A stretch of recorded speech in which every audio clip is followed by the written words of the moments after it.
Welcome. Hello. To the City of Gainesville State of the City Address 2018. It's my pleasure to welcome you, but more importantly, it's my pleasure to introduce to you the mayor of the City of Gainesville, Lauren Poe. Would you please join me in welcoming him?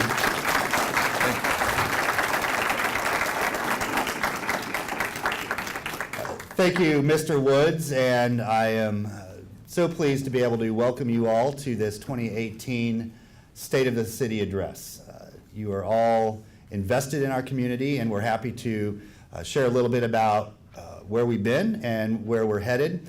I want to start off by acknowledging and thanking my direct colleagues that without whom we have no city government, our city commission. We have the Mayor Pro Tem Harvey Budd, our District 1 Commissioner Charles Gostin, our City at-Large Commissioner Helen Warren,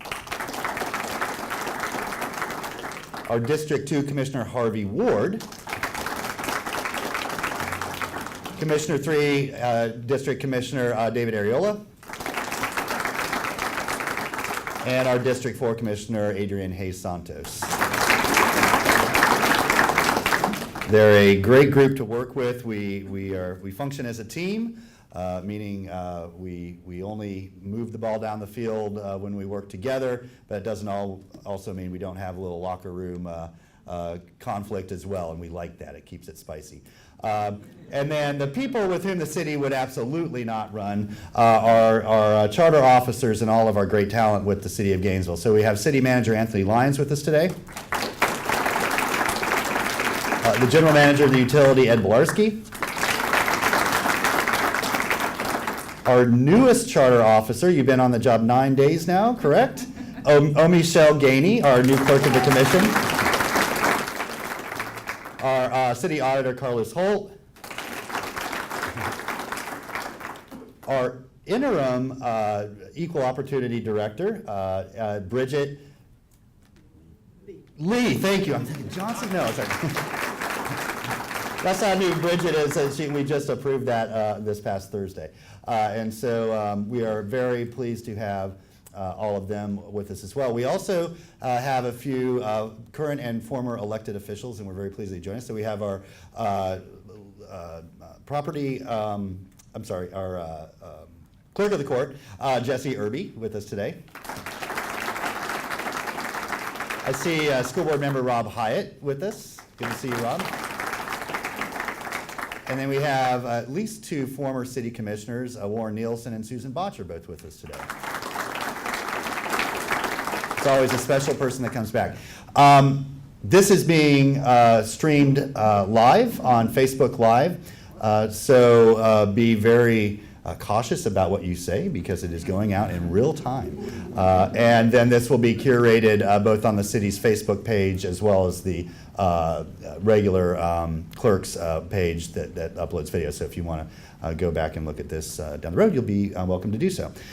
So with that, I am going to first turn your attention to the screen up here, and we're going to have a brief video presentation followed by remarks from the city manager and the general manager of the utilities. So enjoy.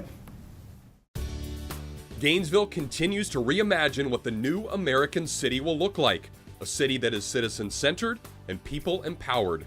Our journey began 2 years ago with a simple goal: putting our citizens at the center of every decision we make. Since that time, hundreds of exciting changes have taken place. Changes designed to break down walls and become more responsive to the needs of our people. Our partnership with the University of Florida continues as we introduce our first autonomous bus service, research ways to help bridge educational and income gaps, and address our community's most challenging issues through the Smart Cities Lab.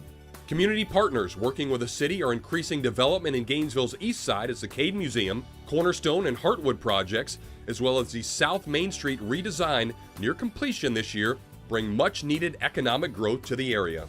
Residents, city staff, and local public safety departments have also come together to recover from the effects of Hurricane Irma and also demonstrate our commitment to fighting hatred and intolerance. In 2017, we made it clear that Gainesville is a welcoming city with no place for racism or intolerance in our community. GRU's recent purchase of the biomass facility, now known as the Deer Haven Renewable Generating Station, will lower electric rates and increase the use of renewable energy sources, helping Gainesville achieve its goals of becoming a zero-waste city. Improvements at the Department of Doing are speeding up the permitting process through the use of online submissions, shortening approvals from 3 to 6 months to an average of 15 days. The effects of these changes can be seen throughout our city as our economy grows and large-scale development projects such as the Standard and the Butler Plaza expansion create new jobs and alter our city skyline. Hundreds of local residents gathered with elected officials and city staff at Depot Park for the annual Longest Table event to engage in a dialogue about improving our community and to help fight hunger by donating hundreds of pounds of food to feed the hungry. We are tapping into the area's civic energy and talent by creating a culture of volunteerism in partnership with the Cities of Service Coalition. This shared sense of purpose and collaboration between the city and its partners, our citizens, business community, nonprofits, and educational institutions is an indispensable part of what will make Gainesville the iconic model for the new American city in the years ahead. These are just some of the many examples of our community coming together to improve quality of life for everyone, but we can't do this without you. Let us take this journey together as we make Gainesville a city that is citizen-centered and people-empowered.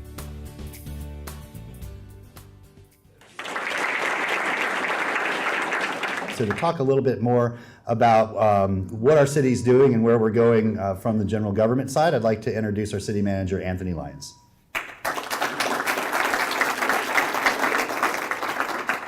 Please stay seated. I told Mr. Bielarski I was going to tear up during the video, and it almost happened. It was quite moving. So good job to all of our communications staff, Carrie, Bob, and Raul, and the rest of them. Thank you so much. It was really wonderful. Thank you, Mayor, for that very brief introduction. I don't know whether to continue or just to leave now, but I'll say a few words about where we are and where we're heading, and thank you for that, and thank you to all the commissioners. So today I have a privilege of sharing just a few candid thoughts about this wonderful municipal organization, which I, along with my fellow charter officers, one less right now, I guess, am entrusted to lead. Is something I said, Ed? Right. From time to time, there may be agreement or disagreement, in fact, between us on policies, procedures, practices, whatever the case may be. Reasonable people often agree and often disagree. But I firmly believe that there's never been a time that my fellow officers, charter officers, and I are not united in our desire to make our city the most opportune place for every citizen to turn their dreams into reality. However, creative tension often serves a useful purpose. Much like drawing an arrow in a bow, that tension creates a force of momentum that propel us forward. Make no mistake, our city is embarked upon an exciting journey. Our course is clear, our compass is set towards becoming a new American city, which we define as a city that is able to solve legacy and future problems in new ways. No charter officer can lead successfully without the unsung heroes, our city employees, who put our citizens in the center of every service we offer. The term "the real McCoy" aptly describes our workforce. Some say the expression started when American inventor Elijah McCoy invented a steam engine that could oil itself. It is often copied by others, but copies never seem to work out as well as the originals, and engineers requested, quote, "the real McCoy" by name to ensure a quality product. Today's technology has advanced considerably since Elijah McCoy's day, who incidentally was the son of freed slaves. But our hundreds of city employees are still the real McCoy because they continue to function as the ingredient that keeps our complex organization running smoothly. We don't say often enough, so let me just say today, thank you for your exemplary service on behalf of our great city. I also honor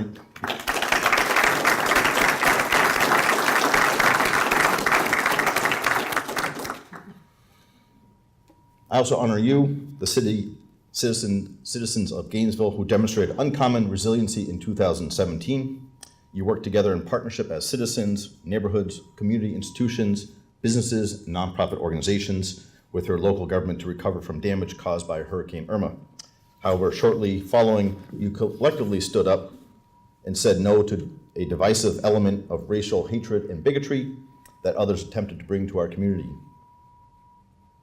First responders and city staff members across all of our city departments supported a coordinated, multi-intergovernmental agency on and around the University of Florida campus to ensure that Gainesville sent a strong message to the world. Intolerance toward any human being has no place in our city, not now and not ever.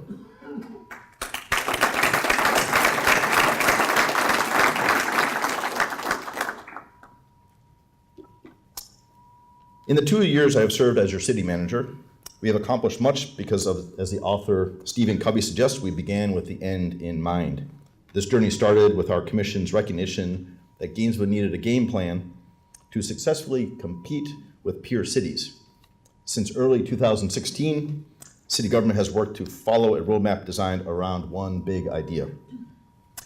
The idea is simply that the purpose of our city is the people of our city. That was enough to inspire the goal of becoming the nationally recognized standard for the new American city. We believe the best way to achieve this goal is to lead a movement to become citizen-centered in every way possible. So we're building systems based upon civic innovation, citizen-centered principles, which have begun to receive national recognition in publications such as Fast Company magazine, The Atlantic, and the Washington Post just last week, to name a very few. Our plans and actions align through a strategic framework that challenges us to consider every single decision through the lens of four guiding questions. First, how might we support a strong economy? Second, how might we foster greater equity? Third, how might we plan for a better future? And fourth, how might we become a community model for the world? No small task. Every action we take must be part of the answer to one or more of these guiding questions. For example, we have redesigned the user experience, which you just partly saw, and the Department of Doing workspace at the Thomas Center to demonstrate our commitment to providing greater access to government services. This commitment is also evident in the Department of Doing's revised electronic submission review process, which, as you saw, has shortened review times from as much as 6 months or longer to an average of 15 working days, which is absolutely tremendous. We prototyped this year a Grow It Yourself kit after interviewing local businesses about how the city could better help navigate them through government processes in order to accomplish their dreams and goals. We also launched a zoning portal, which provides real-time available information that guides individuals on where they can operate their businesses within the city's existing zoning. These measures not only support a strong economy, but they also promote access, transparency, and accessibility to all of our city services. And these are just some of the hundreds, if not thousands, of changes that are occurring throughout the city, throughout the organization. And we're making significant investments to improve the experience as well in other places. Right on South Main Street, perhaps when you came here, you'll find the replacement for Fire Station 1 under construction. With this $10 million project, along with the CRA investments in South Main Street, the Cade Museum, what you have seen from Depot Park, this is another transformative area of the city landscape and includes meaningful destinations for everybody. That's not the only investments we've made, of course, in parks. We also have made investments at pools at TB McPherson, Westside, Cone Park, just to name a few. And last year, our City Commission approved a return to the 2-year budget cycle, which includes a budget for 18 and a plan for 19. The current budget refines our focus on fixing our house, which we've talked to you all about 2 years ago. Last year, we talked about building strategic capacity across the organization. With the Commission's direction, this enables us to expand capacity in very specific areas to continue the transformative structural change necessary to become truly citizen-centered, and I thank you all very much for that. As I just alluded to, city staff being the heart of what we do, this year we also will complete a total reward study to evaluate employee salaries and benefits, with possible implementation as early as this coming fiscal year. Efforts to modernize that affect our workforce continue, with the City Commission recently approving a new employee paid parental leave for city employees who are parenting newborns or have received placement of an adopted or foster child. Previously, there was no paid leave at all, not one day, to support our employees and their dependents at this very critical life juncture, and providing that support was simply the right thing to do. This year, we also piloted mental health training for all city employees in order to give them the tools to better assist some of the most vulnerable citizens in our community, or if they have the same issue at home or in other workplaces. In an increasingly competitive job market, measures such as these help support a dynamic workplace that attracts and retains high-quality job applicants and top-performing employees. It's something I'm truly proud of. You can tell, huh? Just kidding. These dynamic revisions in the workplace illustrate the need to find new ways to talk about the change we are experiencing as our city government adapts to realities in the business of governance.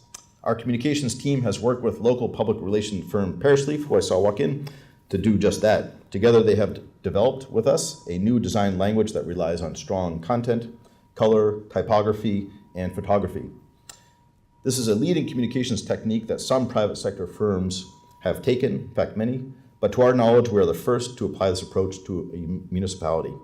At the heart of this unbrand is something we call a tag mark or a tagline: Gainesville, citizen-centered, people-empowered, to help our citizens understand and interpret the fundamental change and direction underway within our organization. You viewed some of the elements in today's opening video, the display as I pointed behind me, as well as the pocket guide that you have on your chair. These pieces intentionally are fluid and will evolve over time, because at the end of the day, the essence of Gainesville's brand is its people, not a symbol. Some may call this new design language a brand, some others call it an unbrand, some may write about it in that way. Call it what you want, it does not matter. The point is that this new design language is its manifestations on business cards, letterheads, envelopes, uniforms, website, embodies our citizen-centered philosophy and goal of becoming the new American city.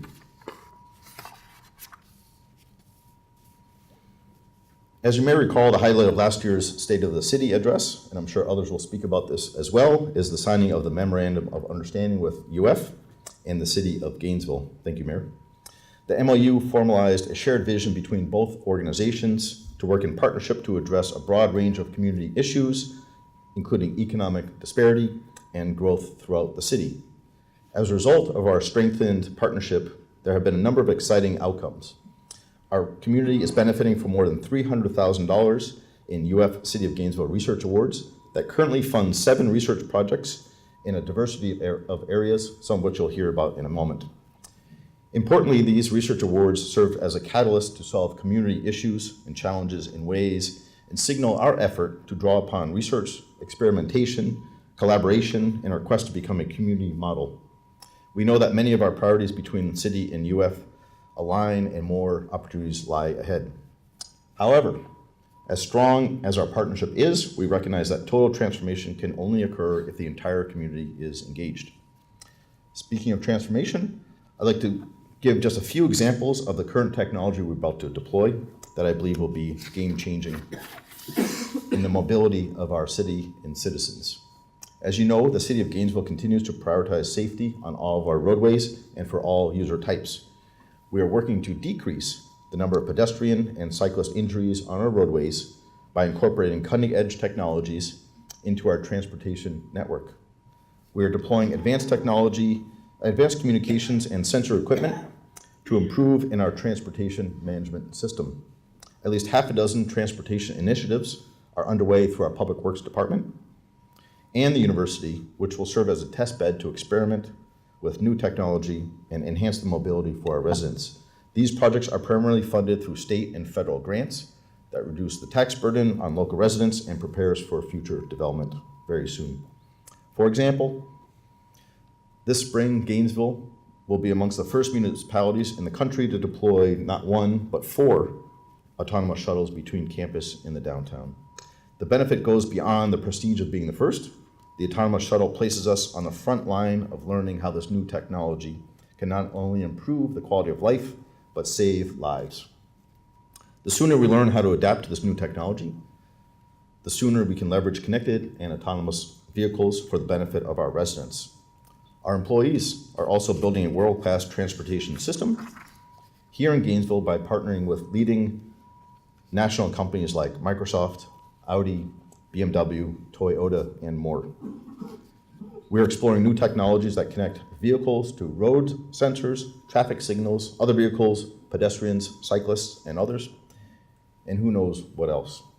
We believe that these partnerships will not only leverage emerging technologies for our residents, but will also help us prepare for the seismic change in our workforce that this will lead to in the years ahead.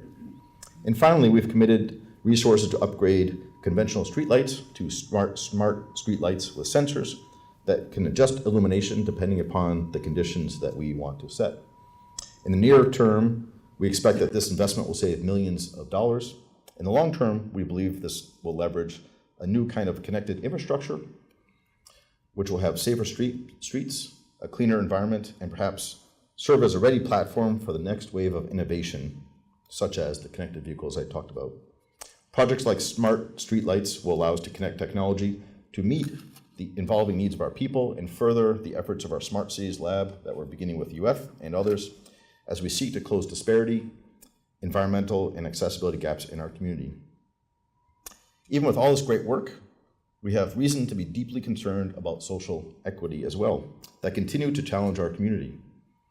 And so we will continue city efforts to help address some of these by creating a level playing field for economic conditions in every part of our city, in every district. Briefly, 2 examples. In District 1, the Cornerstone Redevelopment Project, which you just heard about, is transforming a 13-acre campus around GTEC, the Technology Entrepreneurship Center, on East Hawthorne Road. We attracted, along with the help of the Chamber, Meriu Nutrisciences, an international food testing company, which will bring many jobs to that area of the city. And of course, phase 1 of Heartwood development, the former Kennedy Homes site, we reimagine it with 34 homes and a high quality mixed income development, which is under construction as we speak. I firmly believe that no city can, in and of itself, become great until all of its citizens become greatly empowered. With the leadership of our city commission, the dedication of all of our city employees, the strategic partnership of our friends at the University of Florida, and partnership from strategic partners yet to come from the community, and most importantly, with the engagement of every citizen in our community, we can become a national model of the new American city. Gainesville, citizen-centered, people-empowered. Thank you.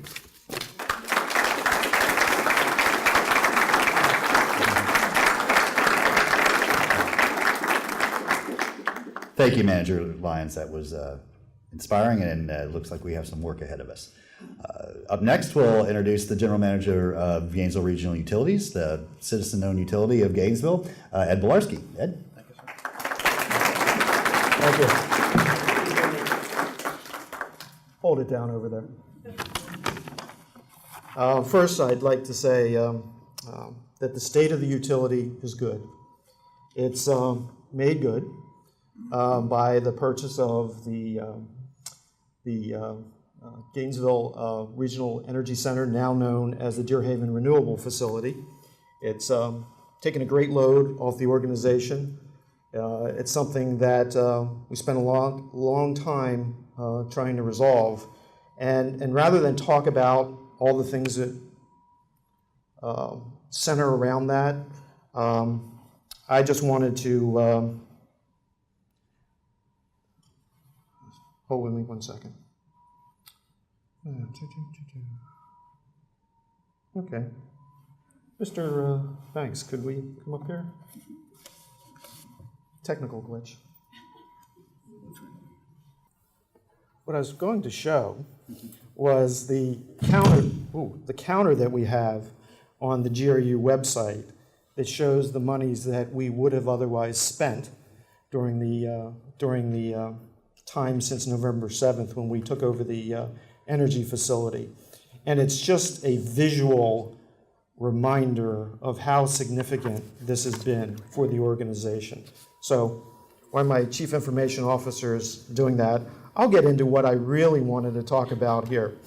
And that was the hardworking employees of GRU and how they transformed the organization in 2017 through their sheer grit, determination, and desire. Yeah, we did a great deal with Deer Haven Renewable. But while that was going on, they were maintaining the ship, they were righting the ship, and they were doing a great job for the customers of GRU. And since we always talk about the electric side, we always talk about the power side, let's start with water, wastewater. Is Tony out there? There he is, yeah. See, I'm going to start with you guys. You talk about environmental stewardship and preserving the springs. Well, 70% of what we pull from the aquifer is sent back to the aquifer. I mean, we've said that. I know the mayor has mentioned that on occasion at the commission meetings. That's just an unbelievable number. You know, we produce 8 billion gallons of water a year for the sustenance of the community, and 6 billion gallons of that water is sent back to recharge the aquifer. And that's done with a lot of foresight, it's done with a lot of skill, and it's done with what the community desires are and what GRU's desires are. The other interesting thing about the water wastewater side is that we've kept rates competitive on the water wastewater side in spite of customers using 27% less than they did a decade ago. Thank you, sir. Picture's worth 1,000 words. That's what we're saving. It's almost $9.5 million since November 7th. That's money that's not going to New York. It's not going to Boston. It's staying in this community.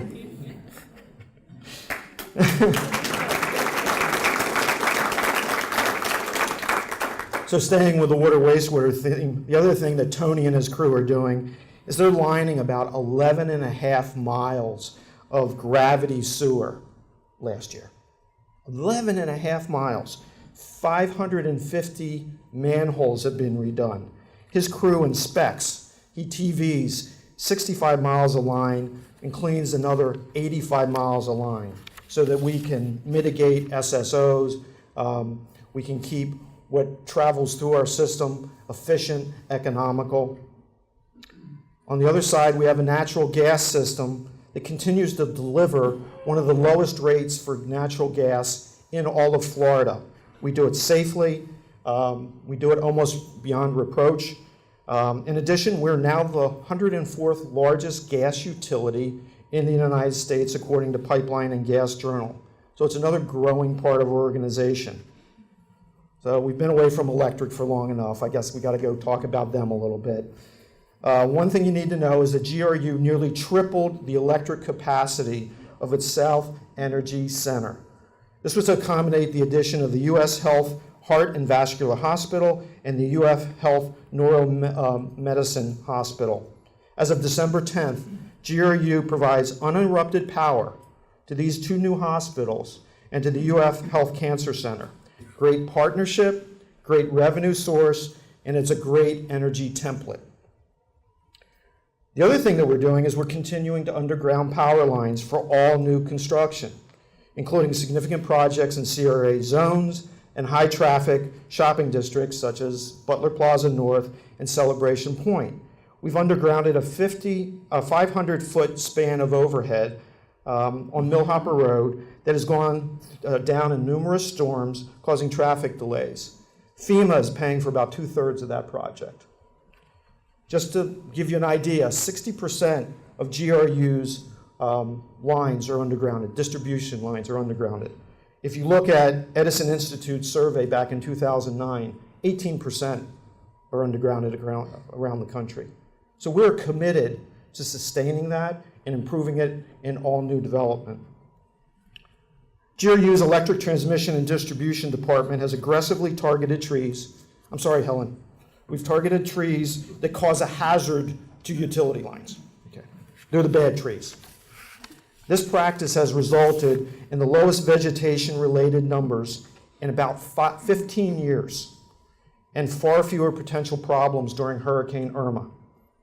Speaking of Hurricane Irma, GRU assigned gray skies roles to nearly every employee during Hurricane Irma.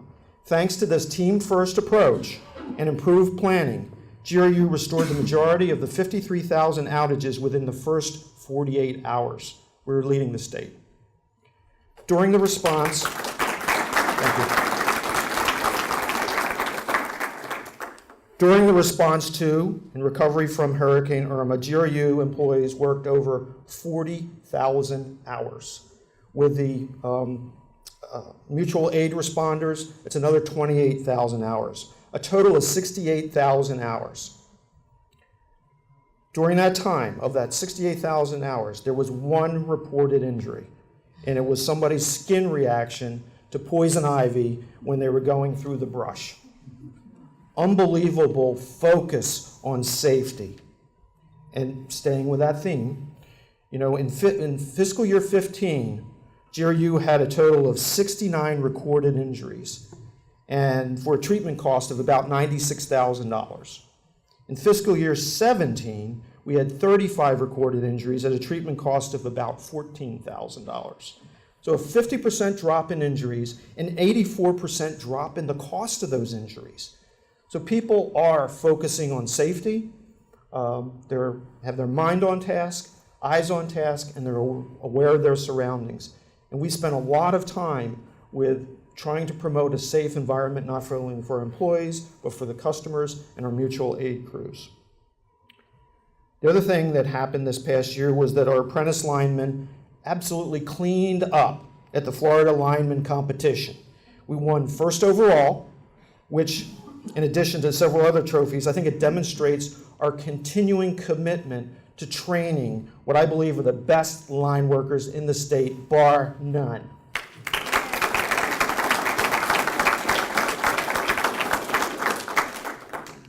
The other thing that happened this year is that a GRU-based team collaborated with a general government team, a county and development community to find solutions for reoccurring problems such as electric and sewer easements and tree placements. It was a very successful partnership. We learned a lot at GRU in terms of what we can do to accommodate the development community, as well as working with other teams across the county and within the city. So the team continues to work on creative solutions to streamline and unify the redevelopment process. The other thing, I see Bill Shepard back there, we moved all Friday service disconnects to the following week so customers wouldn't be left without power over the weekend, where they don't have to pay weekend connection fees.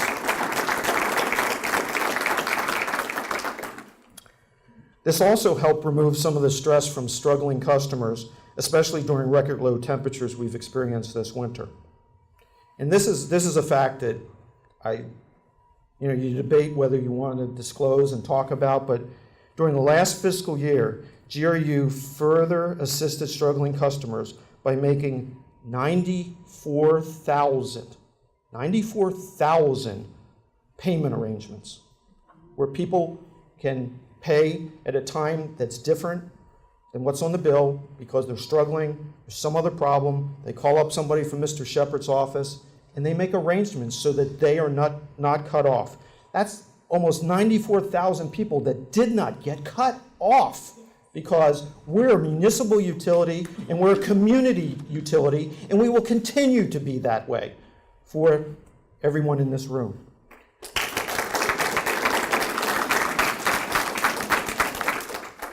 In addition, there's almost 12,000 installment plans that were developed for people that need longer than the 30 days or longer period of time. So we understand that. That's what we do, and we will continue to do. For the first time, GRU and other general government, other city departments combined fundraising efforts. And we raised more than $55,000 for charities through our City of Gainesville GRU-GG charitable campaign. $55,000. That's very impressive. The other things we did was we have our adoptive school, Williams Elementary, and for the 18th annual benefit golf tournament, we raised $25,500 for that school, which we've been raising funds since 1997.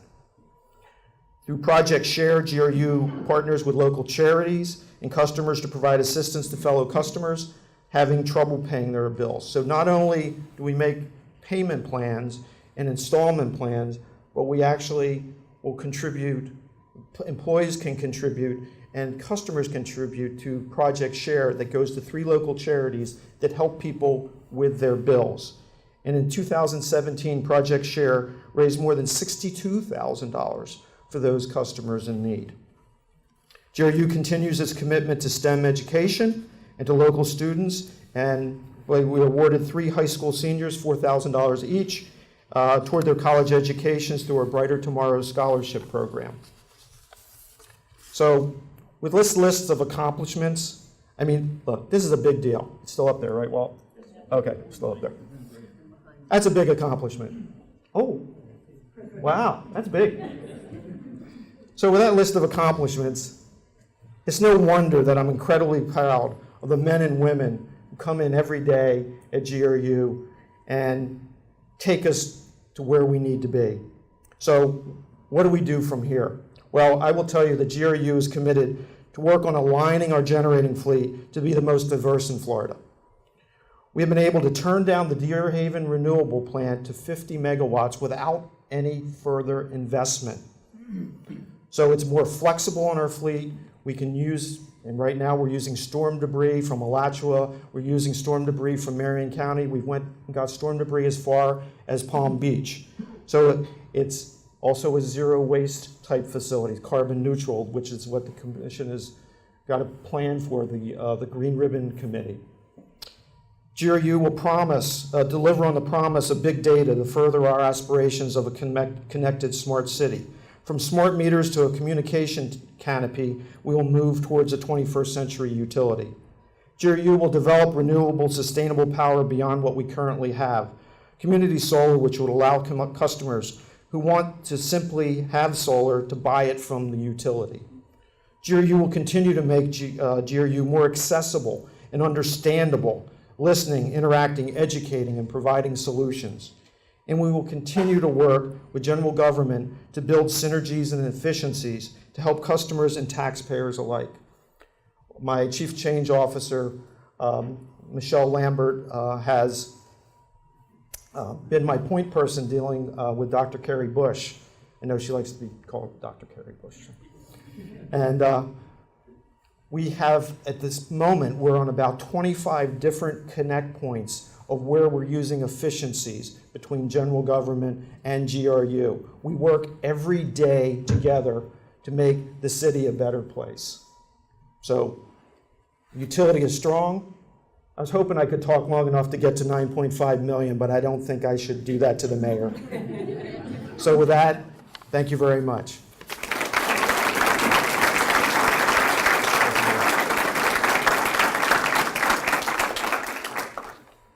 Thank you, Ed. Yes, and there's no reward for length, as I've learned in the classroom many times.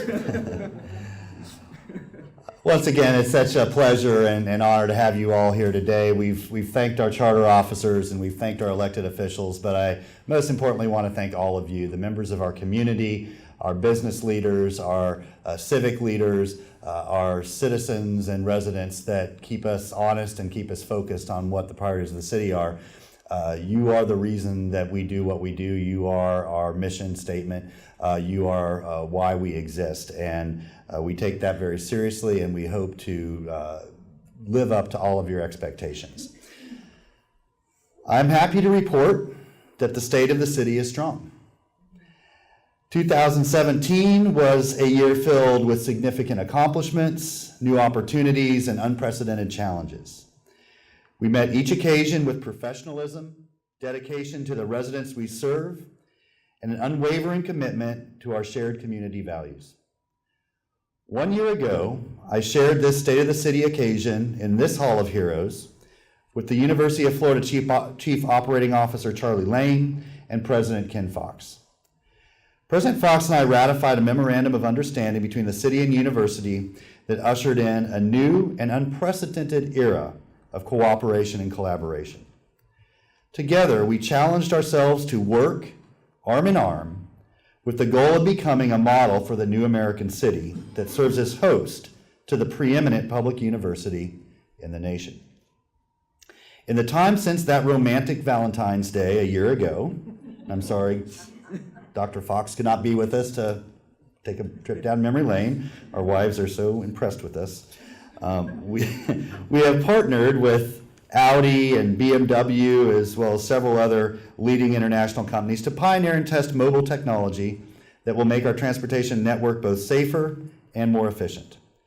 We have also worked with the University of Florida and the Florida Department of Transportation to develop an all-electric autonomous shuttle service that Manager Lyons talked about that will link the main UF campus with downtown Gainesville. This is one of the first such projects of its kind in the nation and will help establish a powerful precedent for the future of mobility in our community. The city, as you heard, also collaborated with the university in awarding more than $300,000 in local research grants. This town-gown partnership challenged UF professors and researchers to come up with evidence-based solutions to our community's specific challenges. There were 64 applications representing every major department and college at the University of Florida. Winning awards included approaches to protect neighborhoods in the midst of economic transition without encouraging displacement of legacy populations, entrepreneurship training for residents facing economic adversity, and creating a link between early Head Start programs and the Anita Zucker Center to better prepare children and families in East Gainesville to be ready for school.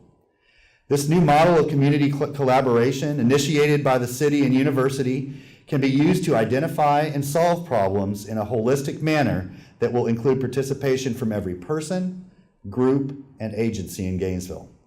There is no limit to what we will accomplish if we are working as a complete community. Gainesville bore witness to other exciting accomplishments in 2017. The most impactful of these was the successful purchase of the Deer Haven Renewable Energy Center. This important accomplishment will not only lead to the largest decrease in residential and commercial bills in a generation, it improves our system reliability, increases our ability to dispatch a greater share of renewable energy, and allows for economical energy production. In fact, just the other day, the Renewable Energy Center produced the cheapest electricity that we could produce either ourselves or going out to the market. First time that's been accomplished. This also allows us to consume local fuel sources produced by local labor instead of shipping our dollars away to support the fossil fuel industry. We have now achieved the goal set by the Chamber of Commerce Energy Report by being within 1/2 of one standard deviation of the mean for Florida electric rates. And that probably doesn't mean a lot to a lot of you unless you like your statistics, but that's a good thing. And we are happy to have reached that benchmark that the Chamber laid for us several years ago.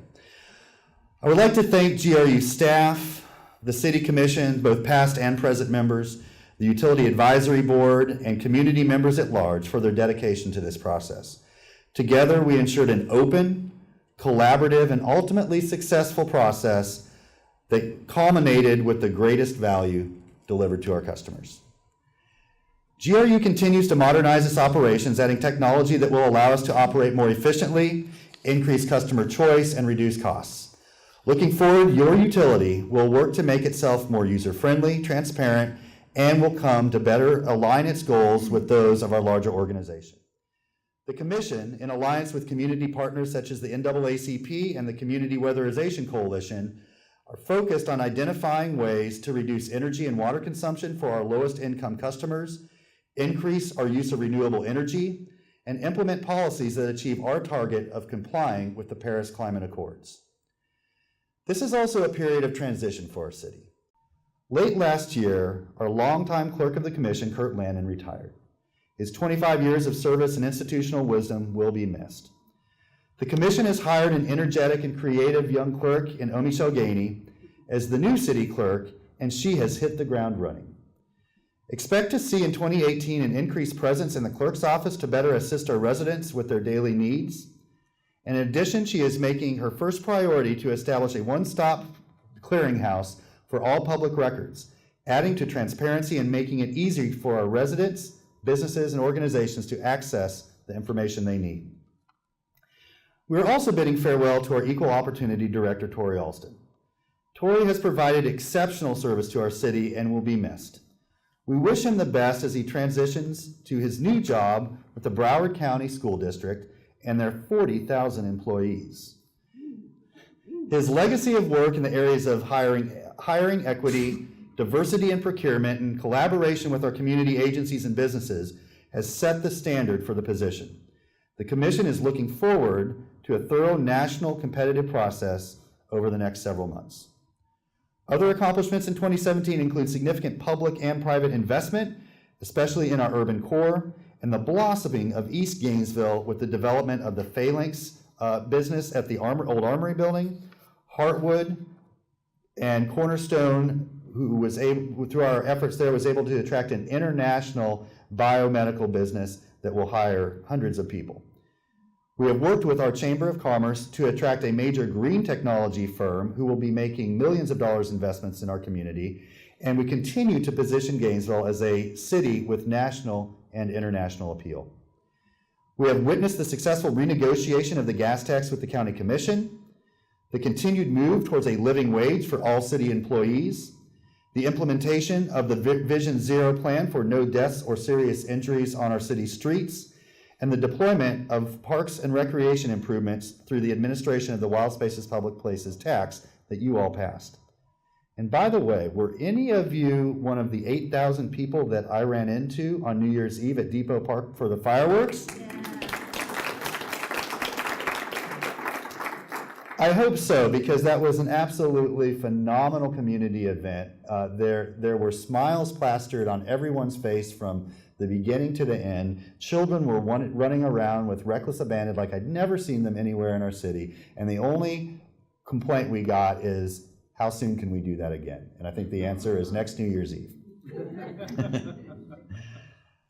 It was indeed a busy and successful year in Gainesville. I was especially proud of our city for our collective response to 2 state of emergency events that both tested our unity and showed our resolve. I have never been more proud of our city than when I worked with each of you in our preparation and response to Hurricane Irma and the hate speech of a white nationalist who shall not be named. In both circumstances, our residents and city employees alike planned, organized, communicated, repaired, served, and protected. At the end of the day, we each had each other's backs, and we looked good doing it. That's a shout out to Ben back there. During 2 of the most stressful and chaotic moments in recent memory, we showed our unity, supported one another, and lived our values. We showed what it means to be Gainesville strong. Yes, Gainesville is indeed strong, but we also have much work to do. As evidenced by the findings and suggestions of the Gainesville for All initiative and reinforced by the results of the Understanding Racial Disparity in Alachua County report, sponsored by Gainesville and 6 other community partners, we have hard data to confirm what most of us already knew. There exists great economic, racial, and ethnic disparity in our community. With 35.7% of African Americans and 31.2% of non-white Hispanics living below the poverty line in Alachua County, we must work as a unified community to end these inequities. For our part, Gainesville is already hard at work on finding solutions to some of these inequities. I have partnered with mayors and police chiefs from 5 other American cities through the National League of Cities to find ways of keeping our young men of color out of the criminal justice system. We are working on a policy to reduce racial disparity in policing by simply arresting fewer people. We're developing strategies to divert people away from arrest and instead to help them improve their life options by learning a better way to fully participate as part of our community. We are continuing to improve our community policing efforts and develop methods of force de-escalation to better protect both our officers and our residents. According to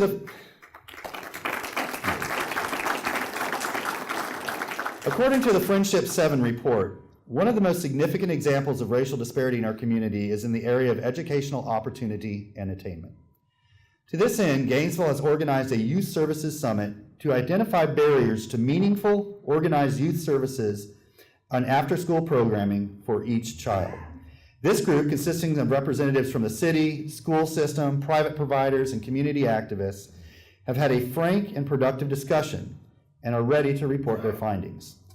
The city stands ready to partner with our schools and private providers to deliver high-quality activities that will help with disparities in academic achievement, character and leadership development, and cultural enrichment. It will take a village to reverse these disparities, and Gainesville is ready to do its part. Gainesville Fire Rescue is addressing another major finding of the report of health disparities through its new Community Resource Paramedic program. This program looks to identify the root causes of an individual's trip to the emergency room and instead link them with the preventative care they need to stay healthy. Early results of this program are very promising. In the first trial period, every person save one was diverted from the ER, given appropriate medical care, and were educated on how to better manage their condition. We intend for this system to become a new community model, and we are competing for a $1 million prize from Bloomberg Philanthropies to share this with the rest of the world. So Gainesville is strong, but we can be so much stronger. In 2018, will be the year we focus on building complete communities. Not until every one of us is welcomed, not until every one of us has the same opportunity, and not until every one of us is able to achieve their full potential will we rest. When I see a complete community, I see a Gainesville where every person, regardless of income, race, ethnicity, gender, or geography, is able to succeed. A complete community is one in which residents have access to healthy and affordable food, safe neighborhoods, affordable housing, great parks, and great schools. It is a community in which people can move around safely, affordably, and by the method of their own choosing. It is a community that has easy access to high-quality health care, high-quality and affordable internet, and high-quality job opportunities, or the ability to create your very own job. I will keep our commission focused on finding better ways to measure disparities in achieving complete communities and work to develop policies in collaboration with our many community partners which eliminate these disparities. We will not complete our mission this year or even during my tenure as mayor, but we would be negligent if we did not put every resource our community has to offer to bear. It is the challenge of our generation, and Gainesville is up to it. The state of our city is strong, but so long as we have not achieved full equity, we have much more work to do. So now that the speech is ended, let the real work begin. Thank you very much.